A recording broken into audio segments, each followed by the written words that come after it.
एक बार एक जंगल में एक शेर रहता था। शेर का नाम था शेरा और वो था जंगल का राजा। सभी जानवर और पक्षी उसकी बहुत इज्जत करते थे और सब जंगल में खुशी खुशी रह रहे थे। एक दिन जंगल के राजा के मन में आया, क्यों ना जंगल में सौंदर्य प्रतियोगिता की जाए। यह सुनकर सब पशु पक्षी बहुत खुश हुए और खुशी से नाचने लगे और बोलने लगे, बहुत मजा आएगा, बहुत मजा आएगा।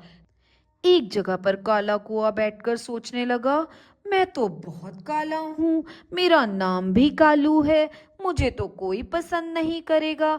फिर इस सौंदर्य प्रतियोगिता में मेरा क्या काम, मुझे तो इस जंगल को छोड़कर ही चले जाना चाहिए। और वो उदास हो गया और सोचा, मैं जा रहा हूँ इस जंगल को छोड़कर। उड़ते उड़ते उसने देखा एक मोर मरा हुआ पड़ा है। उसके दिमाग में एक विचार आया, क्यों ना इस मोर के पंख मैं लगा लूं और मोर बन जाऊं तो सब मुझे पसंद करेंगे। उसने मोर के पंख उठाए और अपने शरीर पर चिपका लिए और अपने आप को जाकर शीशे में देखा तो सोचा, ओहो, मैं तो बहुत सुंदर लग रहा हूँ, मुझे तो सब पसंद करेंगे। फिर आया रविवार और सब पशु पक्षी बहुत खुशी खुशी उस प्रतियोगिता में भाग लेने के लिए इकट्ठे हो गए। तो सबने पूछा, कौन है सुंदर, कौन है सुंदर। तो सबने सुंदर मोर को कहा। मोर कौन? काला कोआ। तो शेर ने कहा, आओ स्टेज पर, तुम बहुत सुंदर हो, तुम्हें इनाम दिया जाएगा।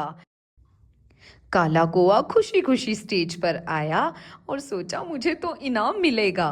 शेर के दिमाग में एक बात आई।